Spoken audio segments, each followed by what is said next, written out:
Última aula de hoje, renúncia, seguindo a questão estamos falando aqui de brasileiro naturalizado, né, questão de nacionalidade. Renúncia pode ser a qualquer tempo, né? O brasileiro ele pode renunciar, por exemplo, se ele vai morar lá na Alemanha, que o exemplo que eu dei, né, que não aceita dupla nacionalidade, para pegar a cidadania alemã, ele readquire, ele consegue, se ele desistir dessa ideia, né, e ele quiser voltar a ser brasileiro, nato, ele vem aqui, ele pede a nacionalidade brasileira originária novamente, tá? Então, essa renúncia aí não impede aí que o interessado, conforme diz a Constituição, readquira isso, a nacionalidade brasileira originária, tá? Isso aqui foi inserido em 2023 pela emenda constitucional 131. No passado, quando o cara renunciava à nacionalidade dele de brasileiro, quando ele voltava, se ele conseguisse a nacionalidade, ele voltava como estrangeiro. Aí ele teria que começar um processo para adquirir a nacionalidade tudo de novo. E se ele conseguisse, ele passaria a ser brasileiro naturalizado. Isso no passado era assim, ele não jamais voltaria a ser nato novamente. Hoje garante que ele siga a nacionalidade originária, que é nato, brasileiro nato, tá? Teve essa emenda aqui de 2023 que mudou isso aí. O artigo 3 fala que a língua portuguesa é o idioma oficial. Agora, falando um pouco aí na parte de educação, tanto é que as escolas, nós temos aqui no Rio Grande do Sul mesmo uma miscigenação muito grande, né? Aqui com italianos, japoneses, alemães, né? Poloneses, espanhóis, né? Então é muito miscigenado aqui no nosso estado. Essas cidades aí, de colonização alemã ou italiana, né? Outras colonizações, elas são obrigadas a ministrarem aulas em língua portuguesa, porque o português é o idioma oficial. Pode a língua alemã, por exemplo, ser ministrada, mas com uma aula extra, tá? Uma aula suplementar aí, mas as aulas são em língua portuguesa. A única língua, as línguas, né, que podem ser, que foge à regra aqui da língua portuguesa, são os idiomas dos povos originários aí, né, os indígenas. Então, claro, porque é uma coisa lógica, que os indígenas já estavam aqui antes de chegarem os portugueses, né? Então, bem da verdade, os idiomas, né, que são inúmeros, né, que são realmente natos aqui do nosso país, são dos povos originários. Aí, essas aldeias indígenas, né, esses locais, podem ter somente as aulas ministradas nos idiomas dos povos originários, tá? Que é a única exceção, mas não está aqui. Isso aqui eu estou falando, eu acabei de falar, mais para quem vai fazer o concurso para o magistério, para a área do magistério, tá? Para policial e bombeiros, no caso aqui é Polícia Federal, Polícia Civil, basta saber que o português é o idioma oficial, tá? Eu só aproveitei o gancho aqui já para falar aí para o pessoal do magistério. Os símbolos da República do Brasil Federativa aí são o hino, as armas e os selos nacionais e a bandeira, são os nossos símbolos, né? Bandeira, hino, armas e selo nacionais são símbolos da República Federativa, não são símbolos de partido, tá? Bandeira, principalmente a bandeira brasileira. E o selo nacional, não esqueçam disso, as armas, né? As armas é o brasão, né? O brasão, o que significam ali da República Federativa, e os selos nacionais, tá? O selo nacional. Os direitos políticos, nós temos aqui a soberania popular, pelo sufrágio universal, voto direto e secreto, né? Com valor igual para todos. Então, nós temos aí o voto secreto, direto, né? As pessoas vão lá votar diretamente, né, nas urnas. Sufrágio universal, todos votam, homens, mulheres, negros, brancos, índios, todo mundo, indígenas, né? Todo mundo. Com o mesmo poder para todo mundo. Isso aqui não é bem assim. Nossa, isso aqui foi a duras penas conquistado aí, as mulheres mesmo, só em 1934 começaram a votar, tá? Mas tá, esse é o voto direto. Nós temos também a votação indireta, que são os nossos representantes. Quando nós votamos lá nos nossos deputados e senadores e vereadores, eles votam indiretamente por nós, as leis, né? Mas o voto direto para essas pessoas, elegerem essas pessoas, né? E também nos termos da lei, mediante plebiscito, referendo e iniciativa popular de lei. As pessoas vão diretamente votar. O plebiscito é um voto, é uma consulta popular feita antes de fazer uma lei, tá? Ou consulta-se a sociedade se ela quer uma determinada situação, tá? O exemplo que nós temos é, em 1993, nós tivemos um plebiscito para decidirmos aí sobre o sistema de governo parlamentarista ou presidencialista. Por maioria, nós escolhemos o presidencialismo, que nós temos até hoje, senão nós seríamos um país parlamentarista, o exemplo da Espanha, da Inglaterra. Os países do continente europeu, na sua maioria, são parlamentaristas, tá? Então, plebiscito, dá para dizer que é uma votação antes de fazer a lei, tá? O referendo é posterior, então cria-se uma lei e depois coloca-se a votação popular se ela quer que permaneça aquela lei, né? Ou aquele dispositivo de lei. O exemplo de referendo nós tivemos aqui, o Estatuto do Desarmamento, ele previu ali uma possibilidade, em 2005, da população votar se ela gostaria que seguisse tendo lojas de venda de armas no Brasil, né?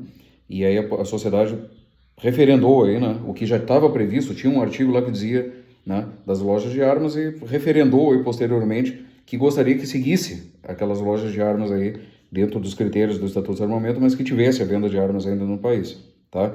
Plebiscito anterior, referendo posterior e, por fim, iniciativa popular de lei. Isso aqui é um projeto de lei encaminhado pela sociedade. Tem na Constituição Federal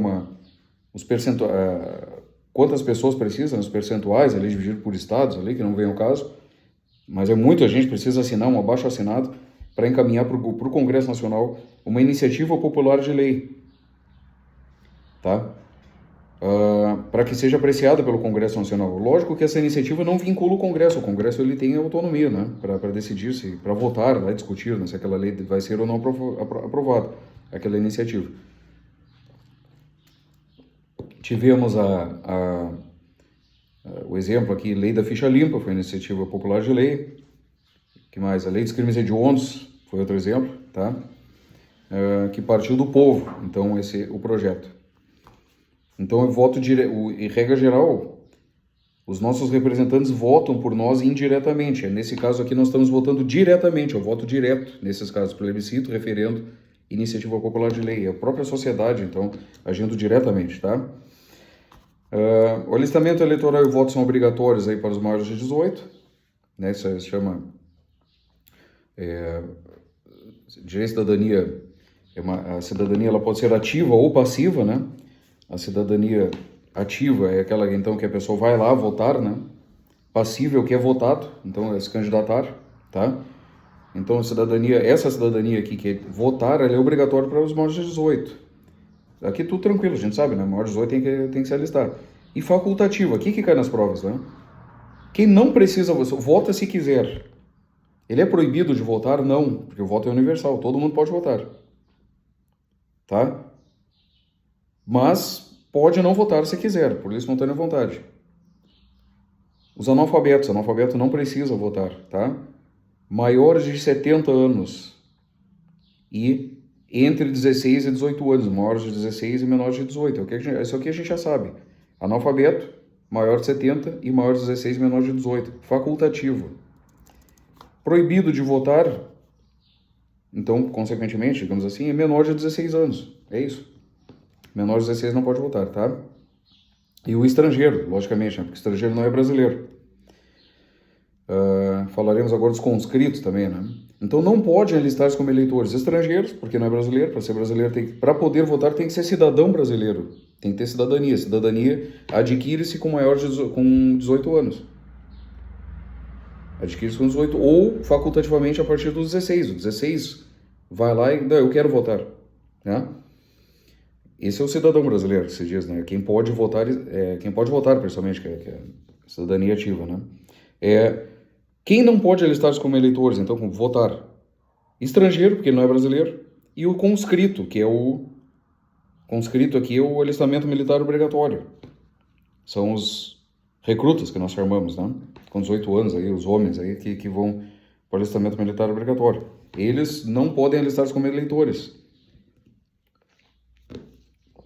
É importante que se diga que somente os conscritos não podem votar, tá? Os demais militares votam, logicamente. É só o recruta que não pode, porque o soldado, cabo, sargento, todo mundo vota. Vota e pode ser votado também. Conscrito ele não vota porque ele tem que estar totalmente dedicado ao alistamento militar mesmo, ao recrutamento ali, na questão do treinamento militar. É por isso que eles não votam, tá? Agora a gente vai falar aqui, nós falamos das pessoas que votam, que é o alistamento militar, que é o ativo, né? A cidadania ativa. Agora é a passiva, que é ser votado. É diferente. Condições de elegibilidade para ser votado. Nacionalidade brasileira, tá? Nacionalidade brasileira, pode ser nato ou naturalizado, em regra. Lembrem que, vamos voltar lá, o naturalizado não pode ser presidente da República e a linha sucessória dele. Aí eu falei, a linha sucessória, o vice-presidente, o presidente da Câmara, o presidente da Câmara dos Deputados, o presidente do Senado Federal, presidente da STF.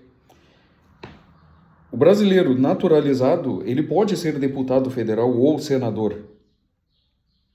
Ele não pode ser o presidente da Câmara dos Deputados ou o presidente do Senado para que não seja a linha sucessória do presidente da República. Em caso de morte, por exemplo. Né? Então, o brasileiro, ele, para ser eleito, elegibilidade, ele basta ser brasileiro. Pronto. Nato naturalizado. Aí tem essas exceções que eu falei para vocês. Tá? O pleno também tem que ter o exercício dos direitos políticos, pleno exercício de direitos políticos, que ficam suspensos, né? É vedada a cassação, eu vou explicar, mas pode ser suspensa aí, né, os direitos políticos por um prazo determinado, né? Então, tem que estar com os direitos políticos em dia, tá? No exercício de direitos políticos, falaremos na sequência. Alistamento eleitoral, ele tem que ser filiado a um partido. Não existe uma candidatura avulsa, né? O cara tem que escolher um partido. Os partidos representam uma ideologia social. O que as pessoas entendem como certo, o que elas gostariam da sociedade delas, né? E aí vai dividindo ali a sociedade do que ela acha que... Né? Cada cidadão ali, o que ele acha que é o melhor para o país dele, né? O alistamento eleitoral é obrigatório, então, para se candidatar. Não para votar, né? Logicamente, o cara não precisa se alistar eleitoral para votar, né? Mas para se candidatar, sim. Domicílio eleitoral na circunscrição, então se o cara quer se candidatar a prefeito, ele tem que morar o domicílio eleitoral dele tem que ser na cidade onde ele vai se candidatar. Se for o governador, ele tem que morar no estado onde ele vai se candidatar. Presidente, morar no país, é isso, tem que morar aqui, tá? Filiação partidária, né? Tem que ser filiado no partido, e é aqui que é o que cai na prova. A idade mínima, eu vou começar de baixo para cima. A menor idade que tem para se candidatar é 18 anos, para o cargo de vereador, que é o cargo aquele inicial, que normalmente os políticos começam como vereadores, né? 18, 21 anos para prefeitos,